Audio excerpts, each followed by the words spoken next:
Hello, St. Louis, and welcome to OnSTL.com. Every holiday, many of us pick up books to read over the holidays.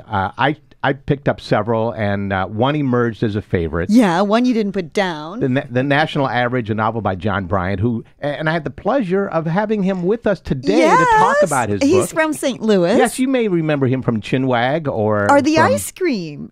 Frostbite Gourmet Ice Cream. Yeah. The tricycle. You have that tricycle, Jim? I do. That's great. Well, it's kind of like not the season for that right now. It's a little cold out, yeah. So, yeah, in his spare time, but when he's not on the trike, melt. Yeah. he's writing books. I had no idea this man had such incredible really? talent. You're just like a Renaissance man. Wow. Is this your first attempt at writing a book? It's my first novel. It was in college. I wrote, in high school as a kid, but I never really considered being a writer or calling myself that. So what happened? This just kind of came out of you? Like it was just burning to bust out? Kind of. Were you a psychology major by any chance? I was not. Okay. I did a lot of research. If you read the book, it's an obvious question. I didn't read it. You read it. What's it about? There are two things about this book that I just love up front. One is that it's very plausible, which makes it scary in itself. And I was a psychology major, so I know how plausible this book is. It's about psychology? No, well, yes and no, and we have to be very careful here. How do you say what it's about? I usually start out with saying it revolves around the question of what would happen if there was a government-run test that would predict whether or not you'd become a psychopath. And so it kind of revolves around that concept. Yeah, that is scary. And you can take what could happen if a government run anything and have a scary novel there you right go. there for starters. Yeah, especially with trying to get lunchtime all agreed upon. So he wrote about twin brother and sister turning 17, Simone and Marcus, who became part of the program that he talks about. The program. They were not the national average. They were not normal in enough of a way that their own mother turned them into the government. So they had to go through this program. Now we have to be very careful on how much we give away here. It's too easy to do a spoiler alert on. Yeah, right. Well, you know what I always say: wake up and smell the program. Get with the coffee. Well, I don't think there's any coffee in this novel. However, the second thing about this novel that I really like a lot is. And I had mentioned it to you, that the similarity with an old television show, an English television show called The Prisoner. Oh. In that, it opens up with, and this is where I have to be careful. You don't want to give anything away, but it starts with Simone in a room with no doors, no windows, and she has no idea how she got there. And through the novel, she finds out where she is, how she got there, where her brother Marcus is.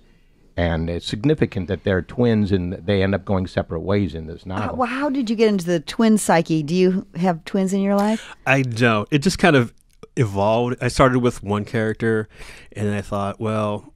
This is a good character. Yeah. Why not make two of them? Yeah. So what would happen if they had a twin? And at first it was twin boys, and I thought it'd be a little different if it was a boy and a girl. Mm-hmm. What the kind of differences could happen if supposedly you're twins, but they have similar...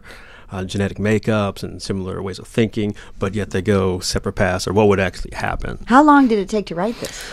About 6 months. Wow, that's fast. Yeah, I was, for many years, I had a creative block, many years.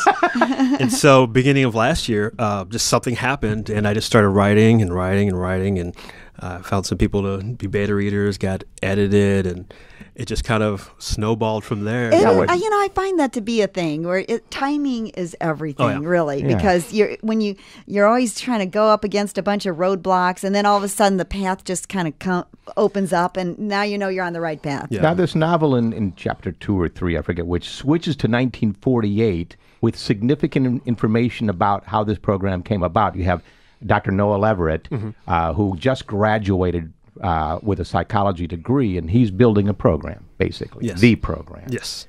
And again, I'm tiptoeing here down a fine line. I really want people to read this without knowing too much about it. Where can people get this? Right now, you can get it on Amazon, but also Left Bank Books in the West End. Wonderful. Also, STL Books in Kirkwood. Have some other things going out right now, so hopefully get it out there as well. For your first book, a local author already. I know Left Bank Books doesn't take anything because there's plenty of things they don't take. Yeah. Plenty of choices. Yeah. Exactly. Yeah. And you actually did the graphics on this cover yourself. I did. Yes, another Very life nice. I was a graphic designer. So.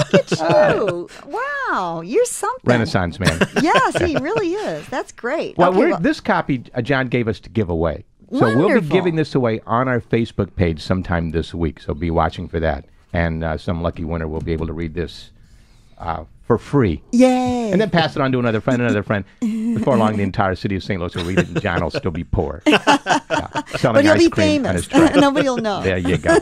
Thank you, John, for coming Thank in you and so talking much for about having me. And thanks to the Medler Law Firm for proudly helping clients in the St. Louis area with automobile, truck, and motorcycle accidents. If you've been injured or your loved one has been killed in an accident, call the Missouri Accident Lawyers at the Medler Law Firm today for a free consultation. Their number is 314-727-8777.